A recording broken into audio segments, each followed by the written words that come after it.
제가 다니던 학교는 시내에서 멀리 떨어진 시골 학교였어요. 시내에서 학교까지 가는 길은 두 가지가 있었습니다. 공식적인 통학로는 논밭을 걸쳐서 가는 안전하지만 구불구불 제멋대로 이어져서 학교까지 가는 시간이 도보로 30분 정도 걸리는 길이었고, 다른 길은 버스와 트럭들이 마구 달리는 포장도로 갓길인데 위험하지만 학교까지 15분이면 갈 수 있었어요. 자전거로 휙 한 번에 달려갈 수도 있어서 자전거 탈 때도 이 길을 선호했죠.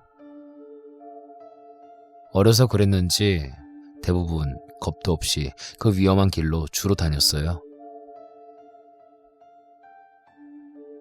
그날 일은 오래됐지만 지금도 생생하네요. 그날은 중학교 봄방학이 끝난 개학 첫날이었어요. 친구들과 새 담임, 전부 오랜만에 만나서 들뜨고 어수선한 분위기였죠. 저는 그전부터 같은 반인 창이라는 친구하고 친했는데 쉬는 시간에 그 녀석이 저에게 1,000원을 빌려달라는 거예요. 매점에서 뭘 사는데 모자란다고. 그땐 중2병이 심하게 걸렸을 때라 노트를 찢어서 종에다 차용증을 쓰라 했어요. 친구들끼리 그런 장난을 많이 했었거든요. 어른 흉내 뭐 그런 거죠. 그래서 창이가 종이에다 1,000원을 빌려감 1년 뒤에 갚을게 창이 이렇게 적고 뜬금없이 1년 뒤라고 해서 제가 뭐야 라고 했어요. 그리고 내일 갚아 그러면서 돈을 줬죠. 근데 그는 돈만 채가면서 싫은데? 내년에 줄 건데? 하고 달아나 버렸죠.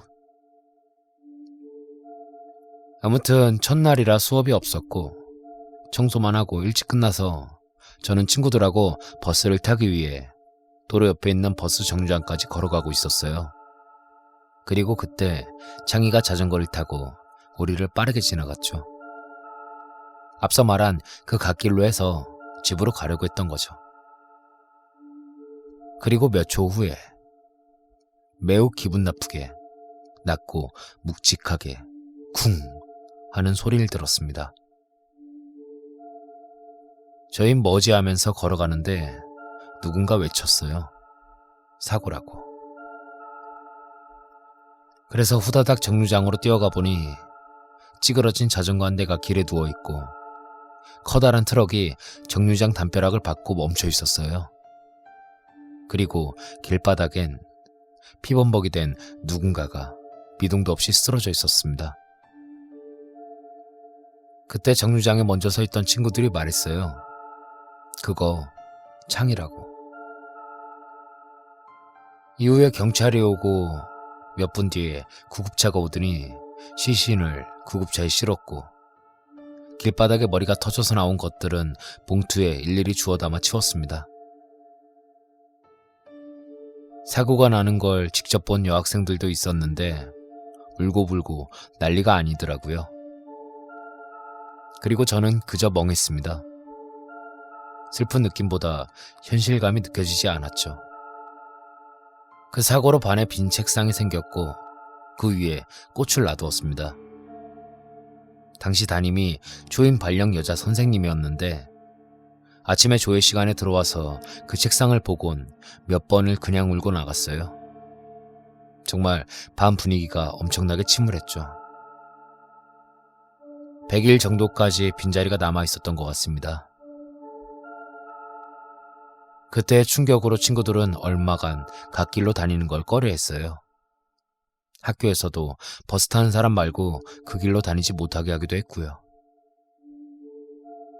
모두들 친구를 잃은 충격 때문인지 먼저 이야기를 꺼내지 않았지만 어쩌다 한 번씩 창이 이야기가 나올 때가 있었어요. 그러던 하루는 우리 친구 중에 무당집 아들이 있었습니다.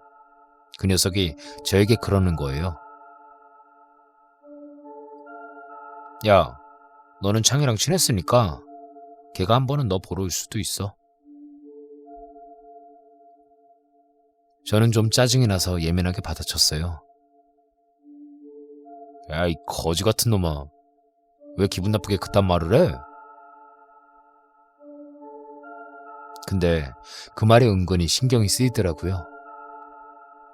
저희 집이 천주교였고 전 대충대충 다니는 편이었지만 그 말을 듣고 나선 묵주를 주머니에 꼭 넣고 다녔어요. 그리고 여름방학이 끝나고 초가을이 되었을 때였습니다. 그땐 한창 야자를 할 때라서 저 역시 자전거를 타고 다녔어요. 시간도 좀 지난 터라 사고에 대한 기억도 묻어져서 몇 번 그 도로를 이용했습니다. 하루는 자전거 핸들을 정류장 방향 내리막길로 틀었는데 그 사고가 났던 위치에 승용차가 한 대 주차된 게 보였습니다. 전 무심코 그 옆을 지나가는데 가만히 서 있던 차 문이 갑자기 확 열리는 겁니다. 정말 놀랐죠. 차 문과 부딪히기 직전에 간발의 차이로 피했으니까요. 당시 운전자도 저를 못 봤는지 억하더라고요. 아무튼 그곳은 내리막길로 속도가 높아진 터라 부딪혔으면 아마 크게 다칠 상황이었던 것이죠. 그리고 그 순간 제 머릿속을 스치는 건 무당집 친구 얘기였어요. 창이가 너를 보러 올 거야. 이 말요. 전 무서운 생각이 들어서 주머니의 묵주를 다시 만져봤어요. 귀신을 믿든 말든 그 정류장 앞은 피하고 싶었습니다. 그래서 일부러 멀리 돌아다녔죠. 한동안은. 하지만 또 그곳을 지나가야 할 일은 생기더라고요. 어느 날 늦게까지 야자를 하고 집으로 가게 되었습니다. 전 지난번 일도 있고 해서 내키지 않았는데 같이 갈 일행 중에 2명이 그 앞을 지나야 집에 갈 수 있는 거예요. 그래서 하는 수 없이 정류장 앞을 지나게 됐죠. 혼자 어두운 눈길을 가는 것도 썩 기분 좋은 일이 아니라서 어쩔 수 없이. 초겨울이 들어가기 직전이라 온도차가 나면서 밤안개가 무척 자욱했습니다. 김승옥의 무진 기행의 한 구절이 떠오를 만큼이요. 안개는 마치 이승에 한이 있어서 매일 밤 찾아오는 여기가 뿜어내놓은 입김과 같았다. 길 위엔 안개가 너무 짙어서 바로 옆에 같이 자전거 타는 친구만 보였습니다. 그렇게 정류장 앞을 지나가는데 안개 속으로 지붕이 어슴푸레 보였고 사고 지점엔 희끗희끗 무언가가 있었어요. 그거 그렇잖아요. 귀신이 보인다고 생각하면 귀신이 보인다는 말. 전 속으로 아무것도 못 봤어. 못 본 거야 라고 생각했어요. 하지만 머리카락이 쭈삣쭈삣 서고 온몸에 닭살이 돋는 게 느껴지는 거예요. 그래서 나도 모르게 입으로 주기도문을 중얼중얼 외우고 있었어요. 전 최대한 사고가 났던 방향을 외면하면서 달렸습니다. 그렇게 빠르게 자전거 페달을 밟으면서 지나가는데 약간 몽롱한 기분이 드는 겁니다. 컴컴한 안개 속에 뭔가 뒷목이 서늘한 그 느낌. 들여 마시는 차가운 안개 속엔 쿰쿰한 냄새가 나는 것 같았어요. 그러면서 자전거가 서서히 무거워지는 느낌. 그리고 잡고 있던 핸들이 도로 밖으로 조금씩 꺾이는 느낌이 드는 겁니다.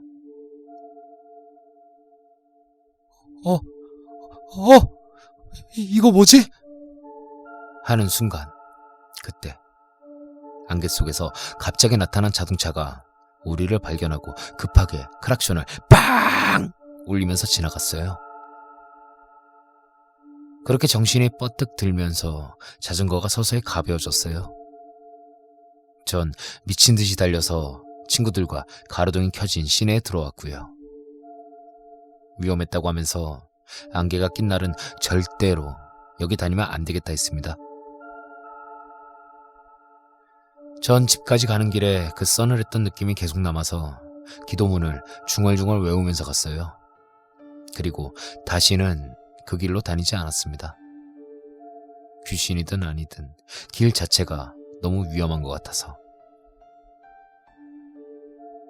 그렇게 3학년이 되었습니다.